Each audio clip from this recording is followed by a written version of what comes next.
तो दोस्त ये कहानी है एक ऐसे डॉक्टर की जो कि अपने आप को जबान बनाने के लिए एक ऐसी दवाई बनाता है जिससे कि कितना भी बुरा से बुरा इंसान कुछ ही घंटों में जबान बन सकता है। उसने दवाई बनाकर पूरी दुनिया को हैरान कर दिया था, लेकिन जल्दी इस दवाई के साइड इफेक्ट दिखने लगते हैं। और साइड इफेक्ट भी कोई छोटा मोटा नहीं था, बल्कि इसका साइड इफेक्ट इंसान को डायरेक्टली एक ज़ॉम्बी बना रहा था। धीरे धीरे कर ये ज़ॉम्बी वायरस आसपास के सभी इलाकों में फैल जाता है। अब यहाँ के लोग इन ज़ॉम्बी से किस तरीके से सरवाइव करेंगे, चलिए जानते हैं। तो कहानी की शुरुआत होती है एक फैमिली से, जहाँ नाज अपने पति और बेटे के साथ अपने पिता के घर जा रही थी। रास्ते में उसका पति रूट उसको समझाता है कि वहाँ पर पहुंचकर तुम अपना आपा मत खो देना, थोड़ा समझदारी से काम लेना। दरअसल नाज अपने पिता से काफी ज्यादा नाराज थी, क्योंकि उसके पिता ने उसकी बेस्ट फ्रेंड करीना से शादी कर ली थी। ये बात नाज को अंदर से पूरी तरीके से तोड़ चुकी थी। रूट उसको समझाते हुए कहता है कि अगर तुमने ज्यादा गुस्सा दिखाया तो तुम्हें कुछ भी नहीं मिलेगा, वो औरत सब कुछ ले लेगी। दरअसल नाज के पिता एक फार्मास्यूटिकल कंपनी के मालिक थे और हाल ही में खबर मिली थी कि उन्हें एक इन्वेस्टर मिला है जो उनकी कंपनी को खरीदना चाहता है। अगर ऐसा हो गया तो उसका पूरा परिवार अमीर बन सकता है। खैर ये बातें कर ये लोग रूट के पिता के घर की तरफ निकल जाते हैं। इसके बाद कहानी दूसरी तरफ आती है, जहाँ हम नाज के पिता को देख पाते हैं। नाज के पिता पिछले कई दिनों से एक अजीब सा फॉर्मूला बनाने में लगे हुए थे। उनका सपना था कि वो एक ऐसी दवा बनाए जो इंसानों की जबानी को वापस ला सके। उनकी कई महीनों की मेहनत के बाद आखिरकार आज वो सीरम तैयार हो जाता है।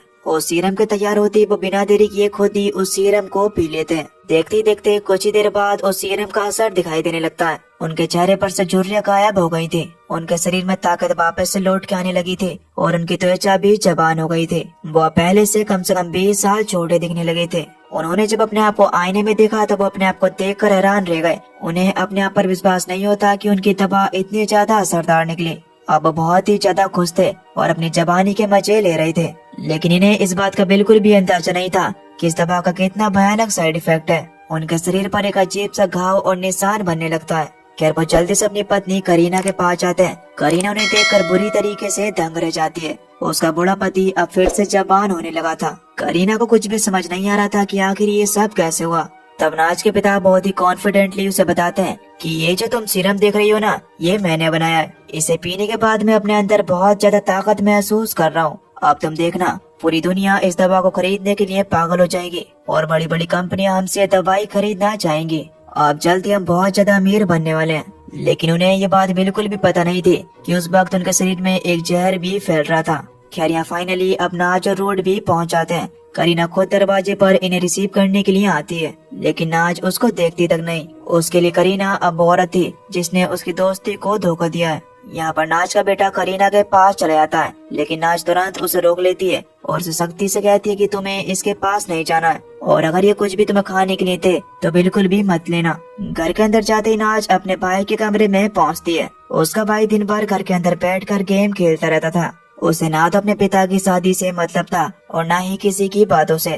खैर थोड़ी देर बाद सब लोग ड्राइंग रूम में बैठते हैं। तभी वहाँ पर नाज के पिता भी आते हैं। उन्हें देखकर सभी के होश उड़ गए, क्योंकि इनमें से किसी को भी समझ नहीं आ रहा था कि आखिर इतनी जल्दी इनके पिता जबान कैसे हो गए। कुछ समय पहले तक तो वो बुढ़े दिखते थे, लेकिन अब इतनी जल्दी बदलाव, उनमें से किसी को भी चीज समझ नहीं आती। उनके पूछने पर नाज के पिता उन्हें कुछ भी नहीं बताते, बल्कि अब उल्टा उन सभी से कहते हैं कि अब मैं अपनी कंपनी नहीं बेचने वाला। ये बात सुनकर सभी लोग बहुत ही ज्यादा नाराज हो जाते हैं, क्योंकि सबको उम्मीद थी कि उनकी कंपनी बिकेगी और उसके हिस्से में उन्हें भी पैसा मिलेगा, जिससे वो सभी लोग काफी ज्यादा अमीर हो जाएंगे। ये बात पता लगने के बाद नाज का भाई वहाँ से गुस्से में चला जाता है। नाज के पिता सभी को समझाते हैं कि मैंने जो ये फैसला लिया है वो किसी भी तरीके से गलत नहीं है। माना कि अभी हमारी कंपनी घाटे में है, लेकिन मैंने जो बनाया है तुम देखना, उस चीज से धीरे धीरे करके हमारी कंपनी दुनिया की नंबर 1 कंपनी बन जाएगी। यहाँ पर वो सभी को अपना बनाया हुआ सीरम दिखाते हैं, जिसे वो सीरम ऑफ इमोर्टलिटी का नाम देते हैं। वो बताते हैं कि सीरम किसी भी बुढ़े आदमी को बहुत जल्दी जबान बना सकता है और जिस भी बुढ़े आदमी की मौत होने वाली हो उसकी मौत को भी कई हद तक खत्म कर सकता है। करीना कहती कि तुमने तो हमसे वादा किया था कि तुम रिटायर होकर आराम से मेरे साथ जिंदगी बिताओगे, लेकिन उसका पति मुस्कुराते हुए कहता है कि अब मैं जवान हूँ और अब हम और ज्यादा काम करेंगे, जिससे हमारे पास बहुत सारा पैसा आएगा और जिंदगी मजे में कटेगी। ये सुन करीना अंदर से टूट जाती है और नाज का दिल भी बुरी तरीके से टूटा हुआ था। नाज यहाँ पर बुरी तरीके से गुस्से में थे और वो गुस्से में करीना से कहते कि मुझे पता है कि तुमने मेरे डैड को पैसे के चक्कर में अपने जाल में फंसाया है ताकि तुम उनसे अच्छे खासे पैसे हड़प सको। अब इसी बात को लेकर यहाँ पर इन दोनों के बीच बहस होने लगती है। इनके झगड़े के बीच किसी का भी ध्यान नाज के पिता पर नहीं जाता, जिनके साथ कुछ तो गलत हो रहा था। उनके चेहरे से लगातार पसीना बह रहा था और देखते देखते अचानक ही उन्हें बहुत तेज दर्द महसूस होता है। उनकी गर्दन और कमर पर बहुत ही गहरे गहरे जख्म बन गए। देखते देखते उनका शरीर बुरी तरीके से अकड़ने लगता है और वहीं पर खून की उल्टियां करना शुरू कर देते हैं। उनकी आंखों का रंग भी बदल चुका था और यहाँ पर वो सभी के सामने अपना दम भी तोड़ देते हैं। नाज और करीना घबराते और रूट से कहते कि जाओ और जल्दी से एम्बुलेंस बुलाओ, लेकिन अब कोई फायदा नहीं था। उनके पिता अब इस दुनिया में नहीं रहे थे। वो सभी लोग इसी सदमे में थे। तभी अचानक कुछ ऐसा होता है कि सबके होश उड़ जाते हैं। नाज के पिता दोबारा से खड़े हो जाते हैं, लेकिन अब वो कोई इंसान नहीं थे, वो एक खतरनाक ज़ॉम्बी बन चुके थे। उनकी आंखें बुरी तरीके से अजीब हो गई थी और तो और अब उनका शरीर भी किसी नॉर्मल इंसान की तरह तो नहीं था। ये सभी लोग ये बात सोच कर हैरान थे कि आखिर उनके साथ ये हो क्या रहा है। कि उसी वक्त उनका नौकर जो कि नीचे से आवाज सुनकर आया था, उस पर नाज के पिता झपट पड़ते हैं। वो उस नौकर की गर्दन पर बुरी तरीके से काटते हैं और उसे वहीं पर जान से मार डालते हैं। इसके तुरंत बाद वो उस बिजनेस इन्वेस्टर पर भी हमला कर देते हैं, जो कि अभी अभी उनसे डील करने आया था। उस इन्वेस्टर ने किसी तरीके से खुद को बचा तो लिया था, लेकिन नाज के पिता के मुंह से निकला खून उसके मुंह के अंदर चला गया था, जिस वजह से अब वो भी धीरे धीरे कर ज़ॉम्बी बनने लगा। इसी बीच नाज के पिता अपने बेटे बैन पर हमला कर देते हैं। बैन बुरी तरीके से डर रहा था और उसे कुछ भी समझ नहीं आ रहा था कि आखिर उसे क्या करना चाहिए। उसके हाथ में एक क्रॉसबो था। डर कर वो उस क्रॉसबो को चला देता है, जिससे उसमें से निकला तीर उसके पिता के सर के आर पार हो जाता है। अब चोट सर में लगे होने की वजह से उसके पिता वहीं पर मारे गए। यहाँ पर किसी तरीके से इन सभी की जान बच तो गई थी, लेकिन अभी इनकी पूरी तरीके से मुसीबत खत्म नहीं हुई। वो जो इन्वेस्टर था जो बच गया था, वो अपनी कार में बैठकर वहाँ से भागने लगता है। फ्रूट उसे काफी समझाने की कोशिश करता है कि बाहर और ज्यादा खतरा हो सकता है, लेकिन बाद में उसकी एक भी बात नहीं सुनता और अपनी कार लेकर वहाँ से निकल जाता है। इधर बैन अपने पिता की मौत पर काफी ज्यादा पछतावा कर रहा था। वो सीधा एक कार में जाकर बैठ जाता है। उसके पीछे पीछे नाज भी आती है और उसे दिलासा देती है कि जल्दी सब कुछ ठीक हो जाएगा। इधर घर के अंदर वो नौकर जिसे नाज के पिता ने काटा था, अब वो भी एक पूरी तरीके से ज़ॉम्बी बन जाता है। ये सभी लोग किसी तरीके से उससे बचने की कोशिश करते हैं। इतने में उस नौकर ने एक दूसरी नौकरानी पर हमला कर ही दिया। पहले तो वो उसके हाथ में काटता है, इसके बाद उसके गर्दन पर काटकर उसे भी मार देता है। खैर यहाँ से सीन कट होता है और यहाँ पर हम नाज और बहन को देखते हैं, जो कि कार में बैठकर एक दूसरे को दिलासा दे रहे थे कि तभी उन्हें अपने पीछे से कुछ अजीबोगरीब आवाजें सुनाई देती है। वो जब पीछे मुड़कर देखते हैं तो एक लड़की जो कि ज़ॉम्बी बनी हुई थी,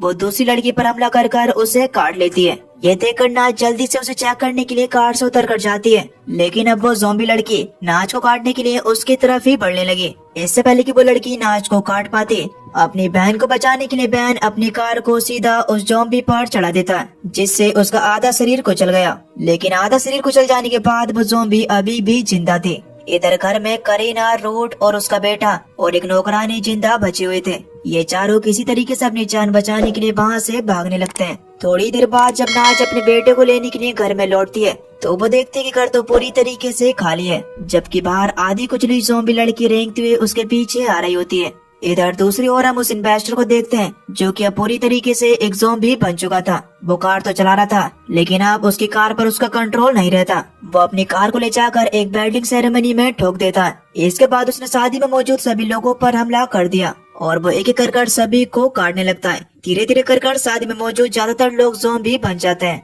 यहाँ पर चारों तरफ अफरा तफरी मच जाती है। इधर दूसरी तरफ फ्रूट इन सभी को लेकर एक कार तक पहुँच जाता है, लेकिन वो जो नौकर था जो कि ज़ॉम्बी बन चुका था, वो अभी तक इनका पीछा नहीं छोड़ता। वो यहाँ पर भी आकर इनके ऊपर हमला कर देता है। करीना किसी तरीके से हिम्मत दिखाते हुए कार में पड़ा एक औजार उठाकर उस पर मारती है, लेकिन इस चीज से उस ज़ॉम्बी का कुछ भी नहीं होता। अब तभी अचानक ही वहाँ पर बारिश होना शुरू हो गई। दरअसल ये जो ज़ॉम्बीज़ है वो बारिश में कमजोर पड़ने लगते हैं। अब इसी मौके का फायदा उठाकर ये सभी लोग वहाँ से भाग निकलते हैं। खैर रास्ते में रूट नाज से संपर्क करने की कोशिश करता है, जिसमें वो सफल भी हो जाता है। नाज रूट से पूछती क्या वहाँ पर सभी लोग ठीक हैं? तब रूट कहता है कि हाँ यहाँ पर तो सब ठीक है, हम किसी तरीके से अपनी जान बचा रहे हैं। नाज रूट को बताती है कि यहाँ पर पास ही में एक सेफ हाउस है, तुम लोग जल्दी से वहाँ पर पहुँच जाओ, हम भी वहाँ पर जल्दी पहुँच जाएंगे। यह कहकर वो लोग कॉल को कट कर देते हैं। अब करीना, रूट और उसका बेटा जल्दी से वहाँ पर पहुँच भी जाते हैं, लेकिन जैसे ही वो लोग उस घर के पास आते हैं तो उन्हें एहसास होता है कि ये पूरा इलाका ज़ॉम्बीज़ ने घेरा हुआ है। बहुत मुश्किल से वो लोग अंदर पहुँच पाते हैं, लेकिन उनके साथ की जो नौकरानी थी उस पर ज़ॉम्बी ने अटैक कर उसे वहीं पर मार दिया। इधर दूसरी तरफ बैन भी तेज रफ्तार में गाड़ी चलाते हुए उस जगह पर पहुंच जाता है जहां पर थोड़ी देर पहले शादी चल रही थी, लेकिन अब वहां का नजारा पूरी तरीके से बदल चुका था। इस टाइम वहां पर मौजूद हर कोई इंसान ज़ॉम्बी बना हुआ है। इन लोगों की कार की आवाज जैसे उन ज़ॉम्बीज़ को आती है तो वो जल्दी से इनकी कार की तरफ आते हैं। अब इनके पास भी उन्हें कुचलने के अलावा दूसरा कोई रास्ता नहीं बचा था, इसलिए वो उन ज़ॉम्बीज़ को कुचलना चालू कर देते हैं। इधर दूसरी तरफ ये बच्चा नोटिस करता है कि दूसरी तरफ से ज़ॉम्बीज़ आ रहा है। वो डर कर अपने पापा और करीना को भागने के लिए कहता है। तीनों किसी तरह एक कमरे में छुप जाते हैं। तभी अचानक एक ज़ॉम्बी दरवाजा तोड़कर अंदर घुसने की कोशिश करता है। रोड उसको धक्का देकर बाहर करता है और जल्दी से दरवाजा बंद कर लेता है, लेकिन अब तभी उसकी नजर अपने जख्मी हाथ पर जाती है। उसे समझ आ जाता है कि अब वो ज्यादा देर तक इंसान नहीं रहेगा। वो जानता था कि अब वो धीरे धीरे करके एक ज़ॉम्बी में बदल जाएगा। वो अपने आखिरी पलों में अपने बेटे को गले लगाता है और कहता है कि अपनी माँ का ध्यान रखना। इतना कहते ही उसकी हालत बिगड़ने लगती है। उसकी आंखें डरावनी हो जाती हैं, शरीर में छेद बनने लगते हैं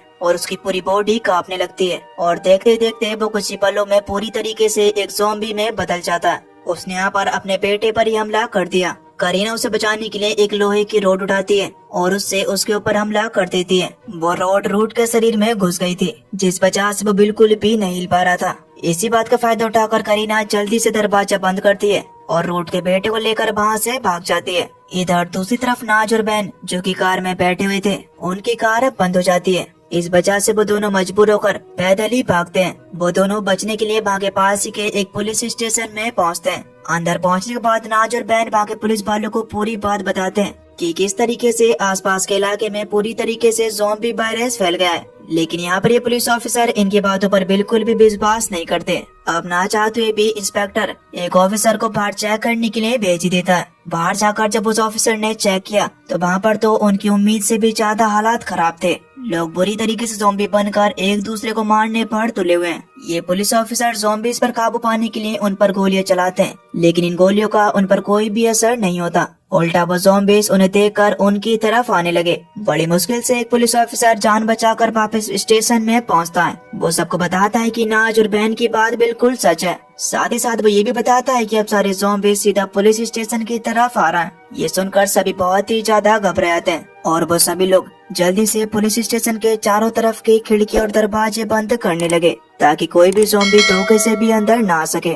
लेकिन तभी उनमें से एक ऑफिसर जिसे ज़ॉम्बी ने काट लिया था, धीरे धीरे वो खुद ही एक ज़ॉम्बी में बदल जाता है और फिर इसके बाद वो दूसरे पुलिस ऑफिसर्स पर भी हमला कर देता है। किसी तरह बाकी पुलिस ऑफिसर उसे पकड़कर एक लॉकर में बंद कर देते हैं। ये बचे हुए पुलिस ऑफिसर दूसरे स्टेशन को भी कॉल करने की कोशिश करते हैं ताकि वो लोग यहाँ के हालातों के बारे में वहाँ बता सकें, लेकिन किसी से भी उनका कनेक्शन नहीं हो पाता। इसी बीच करीना का कॉल आता है जो नाज को बताती है कि उनके पास मौजूद बाकी सभी लोग ज़ॉम्बी बन चुके हैं और अब सिर्फ जिंदा है तो वो और उसका बेटा। नाज उसको हिम्मत देते हुए कहती है कि वो अपने आप का और उसके बेटे का ध्यान रखे। इधर ये पुलिस ऑफिसर पुलिस स्टेशन की छत पर चढ़कर बाहर का नजारा देखते हैं और वे देख पाते हैं कि अब पूरा शहर ज़ॉम्बीज़ के कब्जे में आ चुका था। इंस्पेक्टर बैन और नाज की तरफ देखता है और कहता है कि अब हमें एक साथ मिलकर इन ज़ॉम्बीज़ को खत्म करना होगा। अब इसके बाद ये सब लोग खुद को ज़ॉम्बी से बचाने की तैयारी करने लगते हैं। वो बुलेट प्रूफ जैकेट, मास्क और कुछ सेफ्टी वाली चीजें पहनते हैं।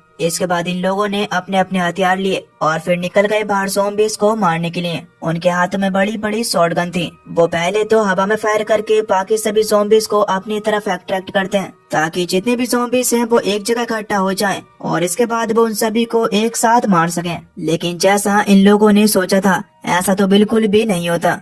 इनकी जो गोलियों की आवाज थी वो बहुत दूर दूर तक जा रही थी, जिससे आसपास के दूर के जितने भी ज़ॉम्बीज़ थे वो सारे ज़ॉम्बीज़ इनकी तरफ ही आने लगे।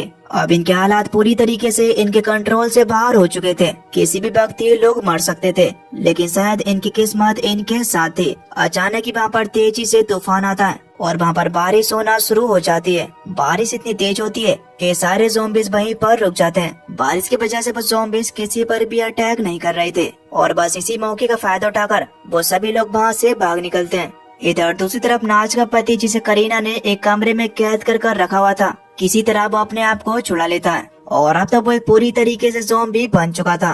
यहाँ पर घर के अंदर करीना और नाज के बेटे को वहाँ पर एक लड़की मिलती है। अब इन तीनों की जान खतरे में थी, इसलिए तीनों इस घर से निकलने का फैसला करते हैं। बाहर आते ही दो ज़ॉम्बीज़ उनका रास्ता रोक लेते हैं, लेकिन किस्मत से उन्हें पास ही में एक बाइक मिल जाती है और इसके बाद ये तीनों इसी बाइक पर बैठकर यहाँ से भागते हैं। उधर नाज और बहन भी अपनी जान बचाने के लिए एक ट्रक में सवार होकर आगे बढ़ रहे होते हैं। नाज की आंखों से आंसू नहीं रुक रहे थे, क्योंकि उसे ऐसा लग रहा था कि अब उसके पास खोने के लिए कुछ भी नहीं बचा है, उसने सब कुछ खो दिया है। लेकिन तभी उसे दूर से करीना और उसका बेटा बाइक पर आते हुए दिखाई देते हैं। उन्हें चिंता देखकर नाज को बहुत ही ज्यादा खुशी होती है, लेकिन अब जब उसने पीछे देखा तो ज़ॉम्बीज़ की एक बहुत ही बड़ी तादाद उनका पीछा कर रही थी। इन्हें बचाने के लिए नाज उस ट्रक को उन ज़ॉम्बीज़ के ऊपर चढ़ा देती है और उसी वक्त बहुत से ज़ॉम्बीज़ को चलकर वहीं पर मारे जाते हैं। लेकिन अभी भी धीरे धीरे बहुत से ज़ॉम्बीज़ ट्रक के चारों तरफ जमा होने लगे। अब कुछ ही देर बाद अनफॉर्चुनेटली इनके ट्रक के ब्रेक फेल हो जाते हैं। बैन तुरंत पुलिस स्टेशन में मौजूद पुलिस ऑफिसर को कॉल करता है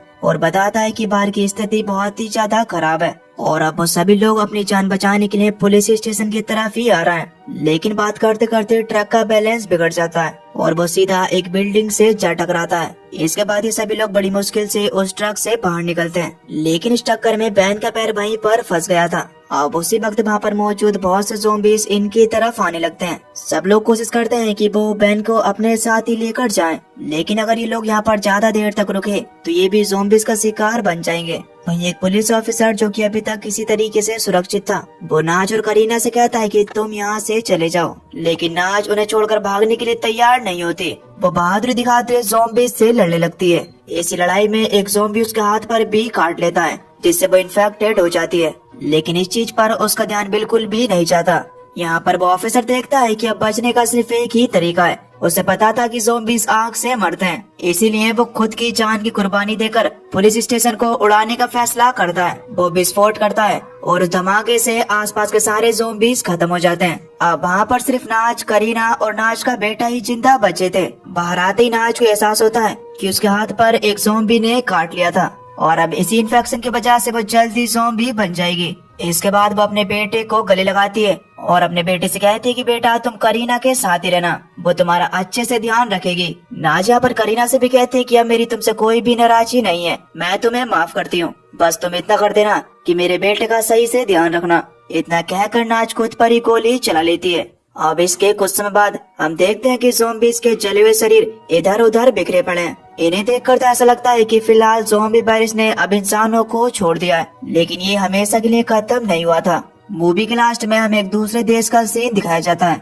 जहाँ पर हम नाज के पिता के पुराने बिजनेस पार्टनर को देखते हैं, जिसके पास भी वही दवाई होती है जिससे ये पूरा ज़ॉम्बी वायरस फैला था। वो यहाँ पर इस बोतल को खोलता है और पूरी दवा एक ही बार में पी लेता है। अब इस चीज से ये तो कंफर्म हो गया था कि ज़ॉम्बी वायरस अब एक दूसरे देश में फैलने वाला है। और बस इसी के साथ दोस्तों मूवी यहीं पर खत्म हो जाती है। आपको ये मूवी कैसी लगी हमें नीचे कमेंट करके जरूर बताना, और अगर आपको वीडियो अच्छी लगी हो तो प्लीज वीडियो को लाइक करके चैनल को सब्सक्राइब जरूर कर देना। बाकी मैं मिलता हूँ आपको एक न्यू इंटरेस्टिंग वीडियो में, तब तक के लिए खुश रहिए और अपना ख्याल रखिए।